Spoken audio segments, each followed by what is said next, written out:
tenemos papa. ¿Y qué? ¿Te vas a emocionar por eso? ¿Te parece que es motivo de celebración que, otra vez, un puñado de cardenales se encierre en una habitación con frescos renacentistas a votar al siguiente CEO espiritual del mundo? ¿Te parece que eso es una victoria moral, una señal de que todo estará bien? No. Spinoza estaría mirando esta escena con un gesto frío, sereno, casi burlón, y te diría: eso no significa lo que tú crees. Porque no deberías alegrarte.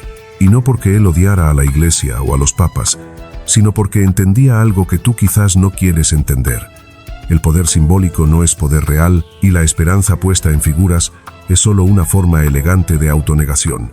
Aplaudir la elección de un papa como si fuera una conquista es como celebrar que alguien te imponga un sentido que no has elegido. Piensa un momento en lo que representa esta figura: un hombre vestido de blanco, rodeado de siglos de dogmas, tradiciones, rituales, con un aparato institucional que dice ser guía moral de la humanidad.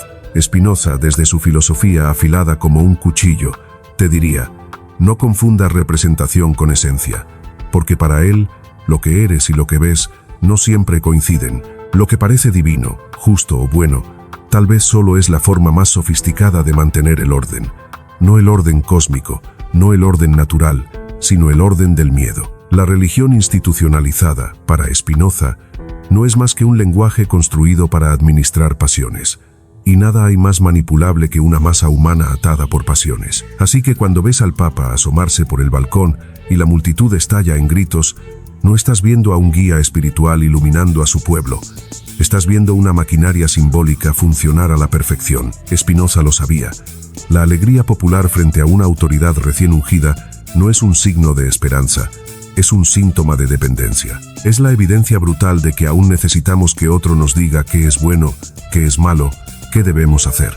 Pero eso no es libertad. Es obediencia camuflada de fe.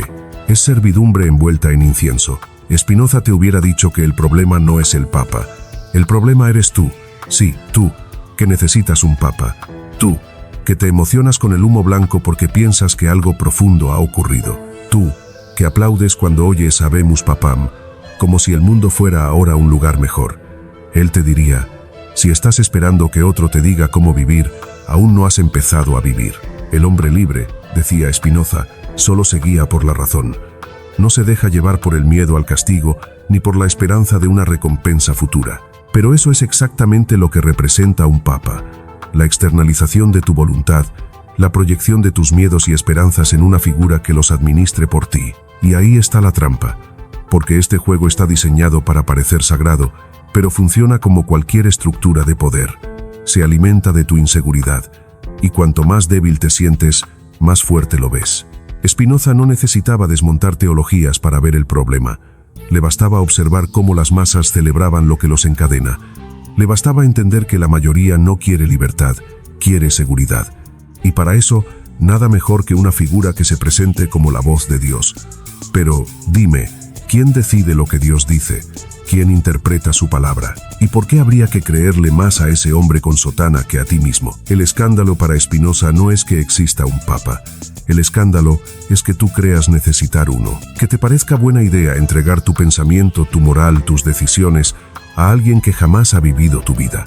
Y no es por rebelión, no es por desobediencia adolescente. Es porque, en su visión, la libertad humana solo se alcanza cuando se piensa con autonomía, cuando se entiende que la única ley que vale es la que nace del entendimiento, no la que impone la autoridad. Así que no deberías alegrarte, porque esa alegría que sientes no nace de la razón, nace del hábito. Y el hábito de obedecer es el más difícil de romper. Pero claro, tú dirás, es solo un símbolo, es un referente espiritual, representa valores positivos. Y Spinoza levantaría una ceja, porque para él, todo símbolo que exige obediencia no es solo un símbolo, es una trampa emocional. La mente humana, decía, se deja dominar cuando confunde los efectos con las causas. Creemos que el Papa trae paz, que su figura promueve el bien, pero no, es la ilusión de orden lo que produce tranquilidad, no el orden real, sino su simulacro. El problema es que cuanto más te apegas a esos simulacros, más cedes tu poder. Y ahí es donde Spinoza se convierte en dinamita, porque no está interesado en destruir religiones, sino en mostrarte que tus cadenas no están fuera, están dentro. Que si celebras la llegada del Papa como si fuera un salvador, estás reconociendo sin darte cuenta que tú mismo te sientes perdido.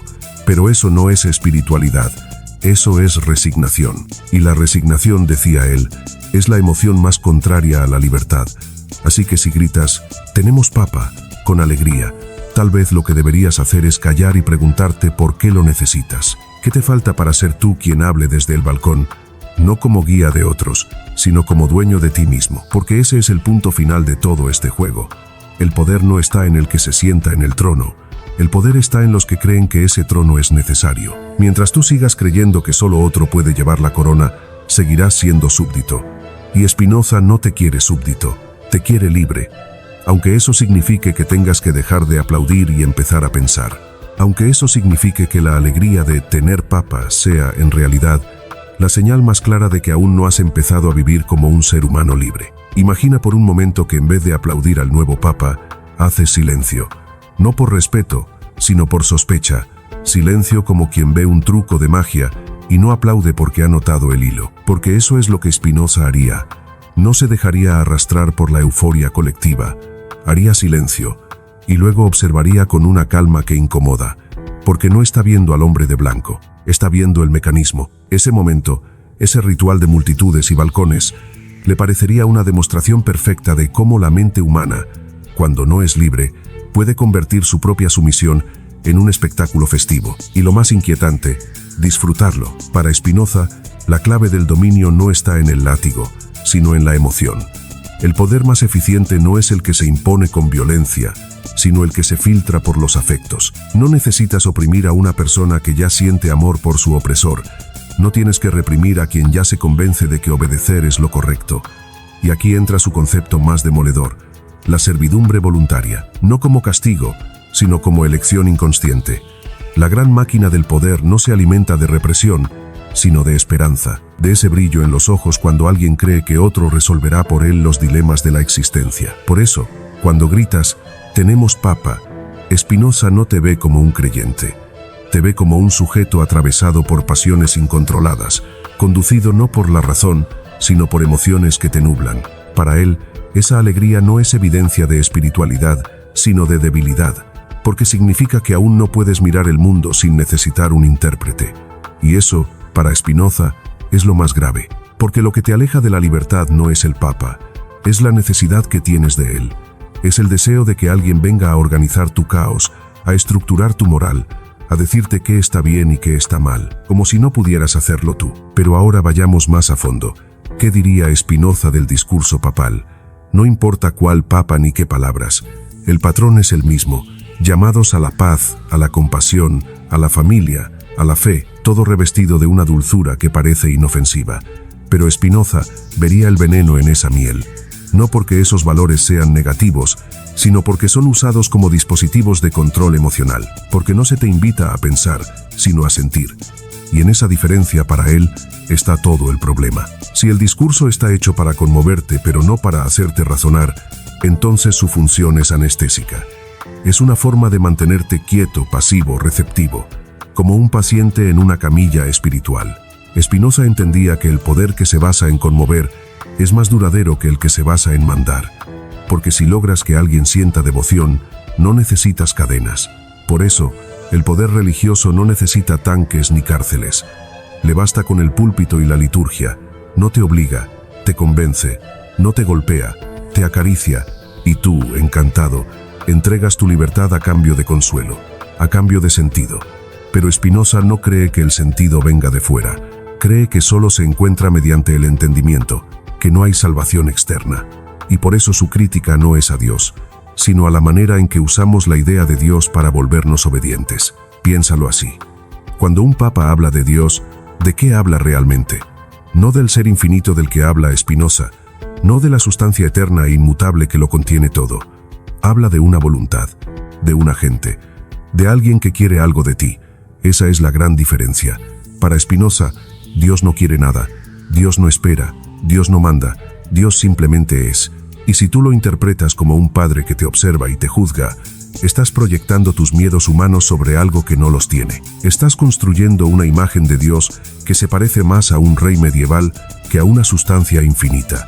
Y si esa imagen es la base de tu moral, entonces tu moral no es autónoma, es derivada, es dependiente. Entonces, ¿por qué no deberías alegrarte?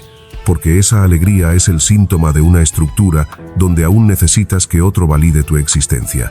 Porque mientras grites, «tenemos papa», en realidad estás diciendo, «aún no tengo claridad por mí mismo». Y eso, para Spinoza, es lo opuesto a la libertad.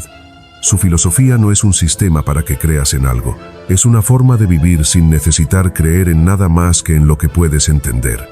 No desde la fe, desde la razón. Y eso es profundamente radical, porque no te deja excusas, no te permite esconderte detrás de símbolos ni jerarquías. No hay salvadores, no hay intérpretes privilegiados de la verdad. Solo tú, frente al universo, con tu mente como única herramienta. Y no se trata de despreciar la figura del Papa, se trata de no convertirla en algo que no es. Se trata de no atribuirle un poder que, en verdad, reside en ti. Porque cada vez que haces eso, cada vez que lo colocas por encima de ti, estás renunciando a algo. Estás cediendo tu potencia de actuar. Estás declarando que no puedes solo. Y Spinoza diría, ¿por qué no? ¿Por qué no puedes? ¿Qué parte de ti ha decidido que otro debe hablar en nombre de tu alma? Eso no es religión, es hábito, es tradición mal digerida, es miedo disfrazado de reverencia. Así que el mensaje de Spinoza no es anticlerical, es más profundo. No quiere destruir iglesias, quiere que dejes de necesitar iglesias para existir. Porque el problema no es que haya una figura como el Papa, el problema es que esa figura sigue siendo el centro simbólico de millones que aún no se animan a ser el centro de su propia vida. Y hasta que eso no cambie, no importa cuántos papas pasen, no importa cuán modernos o progresistas parezcan, el juego seguirá siendo el mismo. Tú, esperando que otro te diga quién eres. Tú, creyendo que la verdad necesita ropaje ceremonial. Y ahí, justo ahí, es donde Spinoza se ríe. No con burla, con melancolía, porque sabe que ese deseo de ser guiado no es un error, es un reflejo, un impulso natural, pero uno que se puede superar, uno que se debe superar.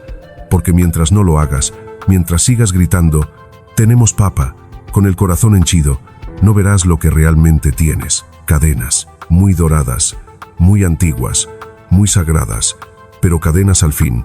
Y él no quiere verte encadenado, quiere verte pensar hasta que el humo blanco no signifique nada para ti. Porque cuando eso ocurra, por fin, habrás empezado a ser libre. Cuando el humo blanco sale de la chimenea y las campanas estallan en el aire, parece que algo divino ha ocurrido. La plaza se llena de gritos, de lágrimas, de manos elevadas como si el mismísimo cielo hubiera hablado. Pero Spinoza te miraría sin pestañear y diría, ¿qué has visto realmente?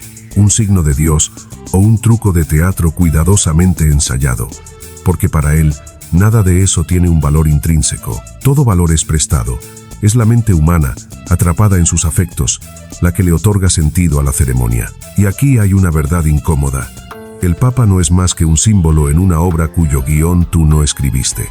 Es un personaje al que le asignaste un papel que tú necesitabas que existiera. Y si eso no te parece preocupante, Spinoza pensaría que aún no has comprendido lo más básico sobre la libertad. ¿Por qué aplaudes? ¿Por qué lloras cuando aparece esa figura en el balcón? ¿Es por él o es por ti? Esa es la pregunta central. Spinoza sabe que todo afecto viene de una relación entre el cuerpo y las ideas que lo afectan. Así que cuando tú vibras ante la presencia del Papa, lo que realmente ocurre es que tu imaginación ha sido colonizada. No estás reaccionando a la realidad, sino a una imagen. Y esa imagen se ha construido durante siglos, capa tras capa, con símbolos, gestos, palabras, mitos. Es una imagen que no pensaste, que no diseñaste, que heredaste. Y en lugar de cuestionarla, la veneras. Spinoza no necesita decirte que el Papa es falso. No va por ahí. Él sabe que todo lo que existe es real. El problema no es su existencia, es tu relación con esa existencia. Tú no ves al Papa como un hombre, lo ves como un puente al más allá, como una voz que habla por algo eterno. Pero eso, para Spinoza, es el error fundamental. Suponer que lo infinito necesita intermediarios, suponer que la naturaleza, que es Dios mismo, ha designado a un humano con vestiduras especiales para representarla. ¿Por qué haría eso? ¿Por qué el orden eterno de todas las cosas elegiría hablar a través de un sistema que reproduce estructuras de poder humano?